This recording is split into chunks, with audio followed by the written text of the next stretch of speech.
What's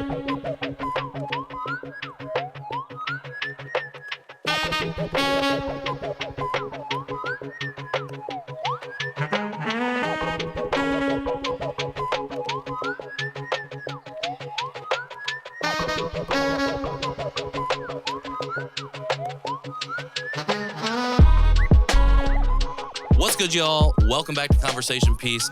My name is Patrick Armstrong. I am your host, and this is The Open Door, our monthly series where we literally open the door to the studio and sit down with members of the community to talk about whatever is on their hearts. If you are wanting to learn more or have questions or you want to participate, go to conversationpeacepod.com and click on the open door up at the top. Last but not least, shout out to Life in Indy and the team over there for sponsoring this series. Now, without further ado, let's get into it. My guest today is Nora Elder. Nora, thank you for joining me. Thank you for having me. For those that may be tuning in right now who don't know who you are, do you mind sharing just a little bit more about yourself? Absolutely. I am what they call a self-advocacy strategist, which is a made-up-by-me term. But what it essentially captures is that I help people focus on their relationships with themselves, getting to know themselves a little bit better so that they can advocate for themselves a little bit better. Now, before I ask you the main question of the series, the driving question of the series, I did type your name in on the internet, and I saw your website. And I saw you have a thing called Choose the Marble. Mm-hmm. Now, the whole point of the series is me not knowing very much before, so I jumped off there. But I saw you had a jar of marbles, so I was wondering if you happen to have brought the marbles with you, and if we could go through that practice or exercise, whatever it is. I don't know what it is, but I was curious. Yeah. What that is. So I'm all over the place, but I wanted to ask because I was like, that's interesting to me. I got to ask it. No, I love it. And thank you for Googling me. That's so exciting. I did not bring a jar of marbles with me. I brought one of them specifically, which is on my neck, around my neck right now. And the whole thing behind the jar of marbles essentially was that when I was going through a really tough period of my life last year, I was kind of navigating this decision to maybe leave corporate America. Okay. And on the days that I would work from home, I would have this jar of marbles like right on my desk next to my computer. And there was one marble in particular, which is now the one that I'm wearing, that kind of called to me. It stood out to me. And so I took it out of the jar and it kind of became my worry stone. And it was with me as I decided to leave my job and start my own business. It was with me as I was navigating some grief and some other things that were really kind of destabilizing me in my life last year. And so when I reached the point where I was like, if given the choice to either keep my job or keep this marble, I would choose the marble. So that's where that comes from. Okay, I love it. Yeah. You said that you felt this particular marble calling to you already. Yeah. Was there a moment where you literally like grabbed the marble and you're like, I'm going to put this on, I'm going to wear it, I'm going to carry it in that way? Or like once you realized I would choose this marble over this corporate job, was that it? Like, was there a specific like moment? Yeah, well, I think it was this moment of feeling so stressed out and overwhelmed and unsure of where I wanted to go next in my life that like I almost, I have nervous hands. Sure, same. I always have to you've heard me click the pen, like that's what would be happening over here. Yeah, exactly. And so I always have to like have something to worry or to fiddle with. And so I decided to take it out of the jar at that point because I was feeling so stressed that I just needed to like focus that stress on something. Sure. And then after that kind of choose the marble moment, I was like, you know what? I'm really going to do some branding around this. I'm going to make this a thing. And I turned it into a necklace and I wear it to all of my work things now. Amazing. Well, thank you so much for sharing that. I appreciate it. That might be related to what I'm going to ask you, but is there anything specific on your heart? What are you here to talk about? What do you want to chat about today? Yeah, I would love to chat about just the importance of self-advocacy, but also just a little bit more basically like what self-advocacy actually is. Sure. Because a lot of folks kind of think of it as in a moment sticking up for yourself, which of course it does encapsulate that, but it is so much of a larger conversation and so much of a larger thing, and one that I'm really excited to devote my life to at this point. And so, yeah, I'd love to talk about that. Let's do it. I guess we'll start with definitions. I just had a conversation about how we don't really want to define or limit things because it's like many things can carry many definitions, mean many different things to many people. But for you, what does self-advocacy mean? Like beyond just the like asking for help in that moment? Yeah. So to me, self-advocacy is a practice. It's a lifelong practice. And it's one that includes first getting to know yourself really well and understand who you are, what you want, and what you need, essentially. And the biggest piece of that a lot of folks kind of miss in their own personal development is core values. I don't know if you have a set of core values. I definitely didn't until about last year when I decided that I wanted to do this work. Sure. But those really help kind of articulate what is important to you in your life and what matters the most and what drives your decisions and what drives, the work that you do and the people that you hang out with and all the things that make you, you. Yeah. And so that's one thing. And that's always what I start with. Anytime I'm working with a client, anytime I'm working with a group of people, I always start with like, what do you value? What matters the most to you? And that's that internal work. And then after that, then we start talking about skills. And there are a million self-advocacy skills out there. The ones that I focus on most are saying no and setting boundaries.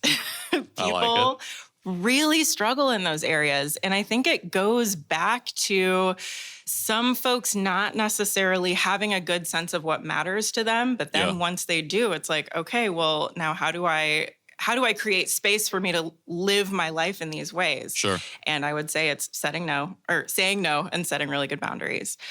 Some of those other skills, though, are like negotiation, for example, how to leave a situation, particularly a job, in a way that is productive, is helpful, but still kind of protects you in your future. Sure. Not just burning everything down as you leave. Like, don't burn bridges. Protect your own resources, but don't burn bridges or anything like that. And really, it's putting yourself out there, too, and saying what you want and saying what you need and sticking to it. Yeah. I love you talk about like leading with the internal piece. You got to start there. Like, you were talking about, you asked if I had core values, and I'm like, okay, I'm going to think, what are my core values? And I'm like, I could name off a bunch, but I'm like, do I have that list set aside? So I don't know that I do. Do you mind sharing what your core values are? Yeah. Absolutely. Yeah, they're public. They're on my website, and I talk about them all the time. And by the way, my core values personally are the exact same as my business ones. And so I think that's just a really important thing to name. Number one is fun. Love it. I truly believe that people learn, grow, develop themselves so much more effectively when they're having a good time, when they're laughing. The second one is honesty. And to me, honesty means alignment between words and actions 100% of the time. If I say I'm going to do something, then I'm going to do it. And if I'm out here behaving in some kind of way, then you're going to hear me speak in ways that align with that behavior, full stop. The third one is connectedness. I truly do not know if that's a word. I think it is. Thank you. I'm affirming it. Thank you. It's a word here in this space. 100%. But connectedness to me means being grounded in whatever your surroundings are in that moment. So if I'm sitting here with you, that means you and I are connecting on a personal level. If I'm by myself, then I'm using that time to connect with myself. If I'm out in nature, I'm using that time to truly connect deeply with nature, with whatever mountain or, piece of woods I'm in, whatever that is. And then the fourth one is creativity. I do not believe that convention fits anyone. I believe that people just need time and space and permission to push their own boundaries and get creative. And so that's what I hope to help people do. I love it. Thank you for sharing those. Of course. When did you first get to those 4 core values? It was just about a year ago. Okay. I was just thinking about this on the drive-in. I'm about to celebrate 1 year of having my own business on November 29th. Thank you very much. And so, yeah, that was the first thing that I did when I decided to do this whole thing was like, if I am going to dedicate my time and all of my resources to this thing that I'm building, I need to have a good set of core values. Yeah. And so I did that work for myself first. How do you lead someone through that practice? Because I feel like it should be easy to get to your core values, but I think it like, especially when I was hearing you talking, and I love like how you define honesty. Because when I was thinking about it, I was like, oh, it's like accountability. Mm-hmm. Like being 100% honest means you're accountable to what you say you're going to do, to your actions that you do, and the words that you say. Mm-hmm. How does like that practice work of like helping a client narrow that down for themselves? Yeah. So I'm going to give kind of a squirrely answer for this one because it truly does depend on the person. Totally.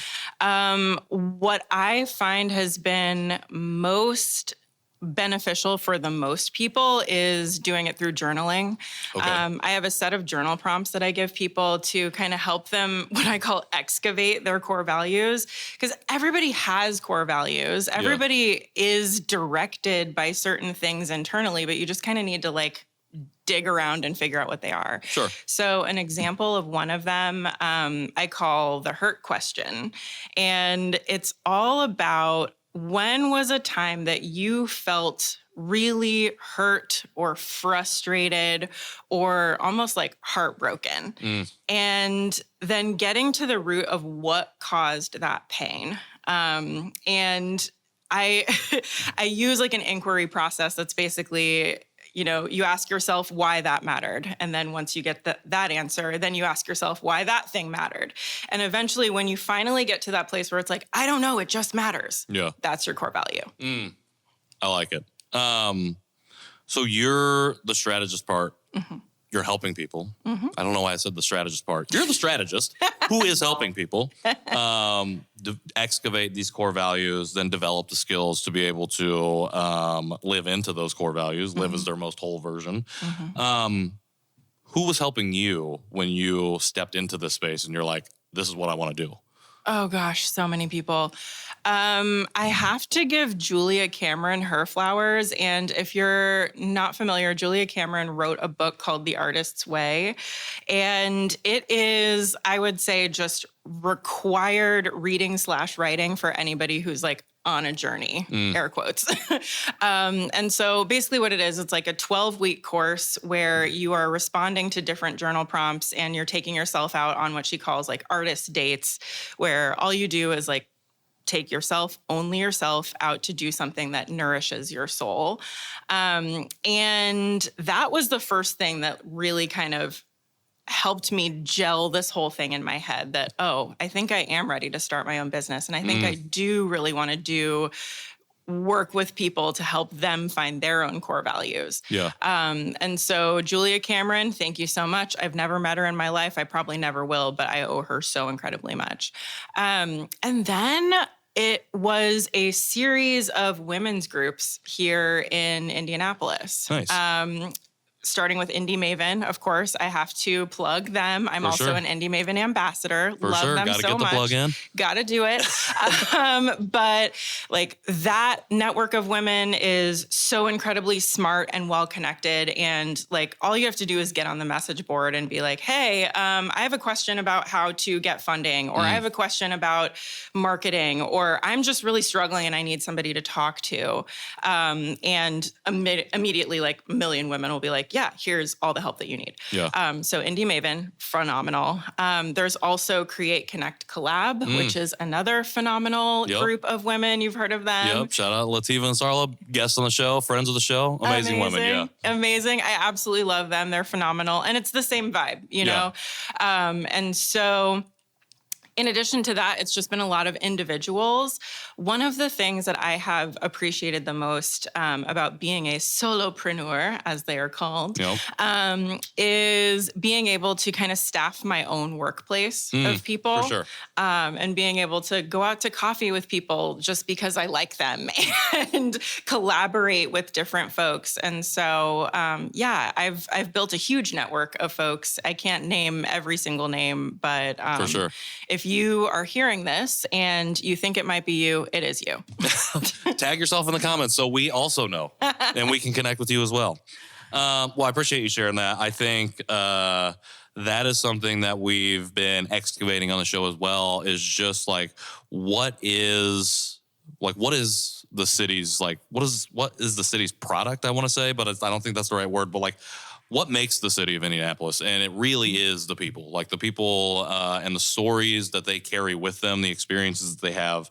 I realize that is a cliche thing to say about any city because that's literally what every city is made of. But I think truly Indianapolis stands apart in a way because the mix of all of the different storytellers and creatives and the ways that we go about having those conversations, it just is a different vibe than other places. And I think there's opportunities here that you probably aren't going to find elsewhere to do that kind of work.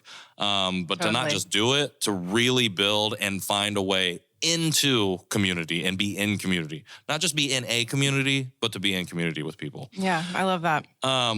You talked about, are you from Indianapolis originally? No, Okay. I grew up in Columbus, Indiana, not Ohio. Gotta make the distinction. Gotta make the distinction. And then I moved away to Portland for college. Okay. And then a couple years after to work. And then I came back in 2014. Okay. So you're still a veteran of the city. Yeah. For sure. Well, especially doing the work that you're doing, which I think is super important work, especially in this city. For the reasons that I named, we have a lot of people with stories, a lot of people who have never been empowered or encouraged or affirmed to tell that story in whatever way that might look. So I'm wondering, having been here now for over a decade and been doing this work intensely now for a little over a year, what does Indianapolis mean to you? Oh, gosh. Indianapolis means... That's such a good question. Indianapolis means to me organic opportunities to create your own community. There are so many cool spaces here in Indianapolis that encourage people to just gather and be themselves. Yep. One solid example that I'll give, which is also a plug because it's my part-time job, but it's also a favorite place to just go and hang out, is Orangely. Oh, okay, course, yeah. I'm sure you've heard of them.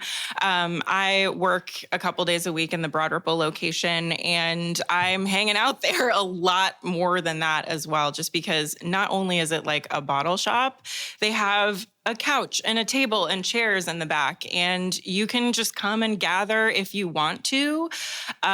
But they also have, a standing book club once a month and so many different community events, and they open their doors to if you just want to host your own event. And so there's so many little places like that just all around the Indianapolis area that encourage folks to just come and make their own community. Yeah. And I think that's why I love the work that I do so much, is that eventually when people get really firmly rooted in who they are and what matters to them, it becomes easier and more fun and more exciting to build that community. And people get just so fired up about the opportunity to do that. For sure. Well, and it hits that very first core value of fun. Yes. I love that too, because I just made a post about how, like, laughter, that's like my natural state. Yeah. And sometimes the world sucks and like it's hard to laugh. And I'm not telling anybody that we should laugh through all of the terrible shit that's happening. And it's good to be able to find community and be in community with people where you can find the joy, and then know that we're building and finding joy as literal manifested acts of resistance to this horrible stuff that's happening. So joy and whimsy are the biggest pieces of resistance that you can possibly engage in, especially now. Don't get scared, get happy. Don't get scared, Get happy. All right, I got a couple more questions, and then I'm gonna let you get out of here. You're coming up on a year of the solopreneurship, of leading people to not only finding their core values, but developing those skills. What is something that you're really excited about or looking forward to in year 2, or as you approach and enter into year 2? Yeah. So this year was a year of throwing spaghetti. So next year is a year of really leaning into the things that have worked. Okay. So I have been working on developing my own workshop. And I'm currently actually taking registrations for my second cohort of it. It is in early December. Okay. And my hope is to do one of those quarterly. So it's Amazing. like a cohort-based, basically foundation building workshop for anybody who's interested and just wants to come and know what their core values are and learn some of those basic skills. And also, by the way, be in community with people who are also doing that same work. I am also really looking forward to just getting out and speaking more. I love speaking engagements. They're so much fun to just be able to kind of put ideas together and see a spark in at least one audience member's face, like, oh, wow, I could do that myself. And I do feel more empowered now. I'm excited to continue to build my own community too, and kind of just get more of that name recognition, honestly, because truly that is how these communities build, is organically through word of mouth and through folks having a good experience with me and saying, hey, friends, you should work with her too. Yeah, I love it. And I think when you lead from where you lead from, what I call a place of love and affirmation and not judgment and fear, you will see the fruits bear as you do that work and as you build that community. So I'm excited to see you continue to grow and keep doing that. Thank you. I might have to maybe sign up because, I'm trying to figure out what my core values are. So we're all doing it and building it together. So, Nora, I appreciate you coming through. I appreciate you giving us your time and letting us in on the work that you're doing. For folks out there right now who are interested in maybe signing up for the cohort or learning more about the workshop, or just like learning more about the work that you do, and maybe choosing their own marble, where do they find you? How do they follow you? What's the best way for them to support you going forward? Yeah, thank you. So I am on Instagram at choose.the.marble. You can also just send me an email at nora@choosethemarble, all one word, .com. I'm on TikTok at choosethemarble, and I'm on Substack. My post is called The Marble Jar, and you'll find me at noraelder.substack.com. Okay, everybody getting on Substack. Get on Substack. Support Nora and support Nora everywhere that you can support her. Thank you so much for coming through. I really appreciate it. Absolutely. Thanks for having me. Absolutely. For all Nora stuff, you can go into the show notes as well. You know that we got that link down there. For everything Conversation Piece related, it's in the show notes too, but it's also at conversationpiecePod.com. So make sure you go there, click on the open door if you want to learn more or you want to participate. And if you see the team from Life in Indy, shout them out. If you see them on the street, just yell at them and then yell Conversation Piece. It'll be great content for me. Maybe great content for you. Who knows? But until next time, or until you do that, I've been Patrick Armstrong, and this has been The Open Door. See y'all soon.